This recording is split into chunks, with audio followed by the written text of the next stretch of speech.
आज आहे संकष्टी. म्हटलं आज शाबूची गोड खीर बनवूया. त्यासाठी काय केलं, इथं मी अर्धा लिटर दूध घेतलं. त्याच्यामध्ये अर्धी वाटी भिजवलेली शाबू टाकली आणि ती व्यवस्थित असं मिक्स करून घेतलं.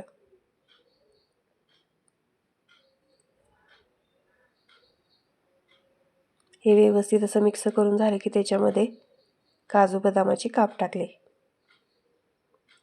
त्याचबरोबर विलायची पावडर 1 पाव चमचा आणि हे व्यवस्थित असं मिक्स करून घेतलं. भिजलेली शाबू आहे त्यामुळे शाबू खीर शिजायला वेळ लागत नाही. 5 ते 10 मिनिटात ही मस्त अशी शिजून तयार होते. आता एकदम शेवटी आपल्याला त्याच्यामध्ये साखर टाकायची आहे. मी तर अर्धी वाटी साखर टाकलेली आहे, तुम्ही कमी जास्त करू शकता. आणि हे व्यवस्थित असं मिक्स करून घ्यायचं आहे.